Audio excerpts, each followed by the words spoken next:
여러분 안녕하십니까? 마태복음서 강의 128강 하려고 합니다. 오늘 마태복음서 말씀은 21장 12절에서 17절 말씀입니다. 제가 봉독하겠습니다.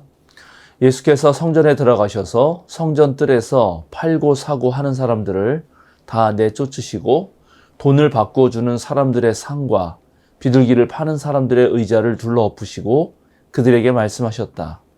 성경에 기록한 바 내 집은 기도하는 집이라고 불릴 것이다 하였다. 그런데 너희는 그것을 강도들의 소굴로 만들어버렸다. 성전 뜰에서 눈먼 사람들과 다리를 저는 사람들이 예수께 다가왔다. 예수께서는 그들을 고쳐주셨다. 그러나 대제사장들과 율법학자들은 예수께서 하신 여러 가지 놀라운 일과 또 성전 뜰에서 다윗의 자손에게 호산나 하고 외치는 아이들을 보고 화가 나서 예수께 말하였다. 당신은 아이들이 무엇라고 하는지 듣고 있소? 예수께서 그들에게 말씀하셨다. 그렇다. 주님께서는 어린아이들과 젖먹이들의 입에서 찬양이 나오게 하셨다 하신 말씀을 너희는 읽어보지 못하였느냐? 예수께서 그들을 남겨두고 성 밖으로 나가 베다니로 가셔서 거기에서 밤을 지내셨다. 오늘 우리가 함께 읽은 본문의 말씀은 흔히 성전 청결 사건이라고 불리는 말씀이죠. 저는 이제 마가복음서에 따라서 성전 무효화 사건이라고 또 더 과격하게는 성전 파괴 사건이라고까지 불러야 한다고 생각하는 사람입니다만 일반적으로는 성전 청결 사건이라고 부릅니다. 성전은 특별히 예루살렘 성전은 다윗과 솔로몬 그 왕 이후에 이스라엘 사람들의 마음이 모인 곳이라고 할 수 있습니다. 주변의 강대국들 사이에서 늘 괴롭힘 당할 수밖에 없었던 이 민족은 이 하나님의 법궤를 모시는 성전을 짓고 하나님을 의지해서 자신들이 당하는 모든 어려움과 고난을 극복하면서 살아갈 수 있었습니다. 성전을 중심으로 온 나라 백성이 한 마음 한 뜻이 될 수 있었던 것입니다. 일상을 살아가면서 지은 잘못이라든가 또는 억울한 일들이라든가 이런 문제를 전부 성전에 나와서 하나님 앞에 고백하고 자신의 삶을 되돌아보고 죄가 있다면 그 용서를 받아서 죄를 없앨 수 있었습니다. 죄책감 같은 것이 얼마나 사람을 괴롭힙니까? 그래서 그런 것들을 모두 씻어낼 수 있는 또 억울한 한도 씻어낼 수 있는 곳이 바로 성전이었죠. 예루살렘 성전은 하나님을 가까이에서 만날 수 있도록 해주는 그런 곳이었고 그래서 예루살렘 성전이야말로 이스라엘 전체 사람들의 정치적 종교적인 핵심지였습니다. 그런데 오늘 예수님은 그 성전에 오셔서 성전이 원래 지녀야 했던 그런 원래의 모습들을 보실 수가 없었습니다. 성전이 모든 사람이 기도하는 집이 아니라 강도들의 소굴이 되어 있었기 때문입니다. 즉 성전은 이스라엘 사람들, 이스라엘 민중들을 위해서 존재하는 곳이어야 되는데 오히려 로마와 타협하는 그런 지배자들인 사두개파들, 하나님께 제사를 빌미로 권력을 추구하면서 명예를 쫓는 제사장들의 소나기 속에서 놀아나고 있었던 것입니다. 즉 거룩한 장소가 아니라 어찌 보면 욕망과 권력과 폭력이 가득한 그런 장소가 되어 있었던 것입니다. 그래서 예수님은 돈 바꿔주는 이들의 상과 비둘기 파는 이들의 상을 둘러 엎어버립니다. 돈 바꿔준다는 거는 이제 성전에 내야 되는 성전세가 있는데요.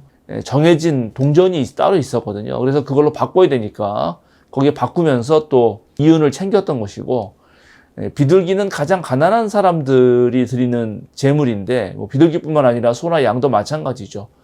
그것을 가져오면 그게 부정하다고 하면서 다른 비둘기나 다른 제물을 사도록 하면서 성전의 기득권들의 이익이 극대화됐던 것입니다.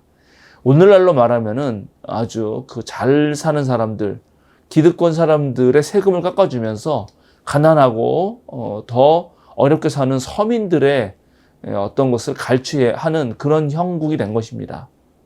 오늘 예수님은 그렇게 하신 다음에 성전 뜰에 가셔서 눈먼 사람들 그리고 다리를 저는 사람들을 고쳐주십니다.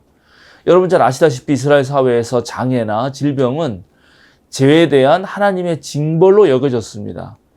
그러니 예수님께서 이들을 고치신 것은 이제 하나님이 이들의 죄를 용서해 주셨다 하는 그런 상징이 되죠. 그런 표징이 됩니다.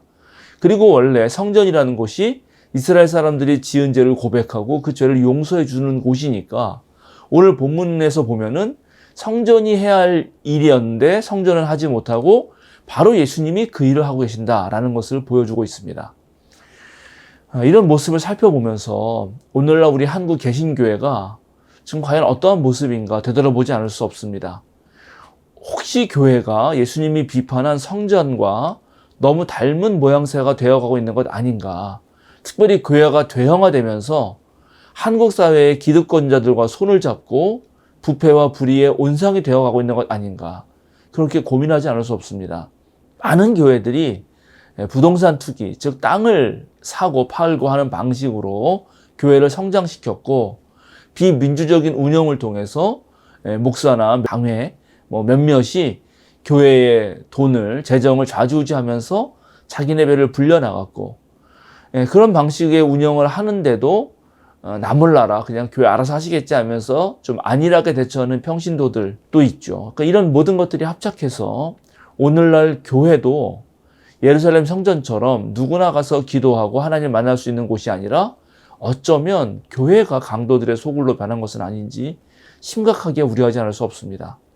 특별히 한국 상황에서 극우 보수적인 정치 세력과 교회가 맞닥뜨려 있고 그 선거라든가 또는 어떤 정치적인 그리고 국민에게 있어 매우 중요한 이슈가 있을 때 놀랍게 교회가 기득권의 편에 서는 모습을 보고 있는데 그것이 우리 사회에 정말 큰 사회적 문제가 되고 있습니다. 너무나 안타까운 상황이라고 할 수 있겠습니다. 오늘 본문에 보니까 아이들이 예수님을 보고 다윗의 자손에게 호산나라고 외치고 있습니다. 여기서 아이들은 힘이 없는 존재들을 뜻하는 것이겠죠. 힘이 없는 존재들이 이제 기득권과 손잡은 성전 대신에 자신들의 어려움을 고쳐주시는 예수님께 진정한 메시아라, 정말 진정한 다윗의 후손으로서 우리를 구원해 줄 분이다라고 하면서 호산나, 우리를 구원하소서라고 외치는 거죠. 그런데 바로 이렇게 하니까 대제사장들과 율법학자들이 이 소리에 매우 민감하게 반응합니다.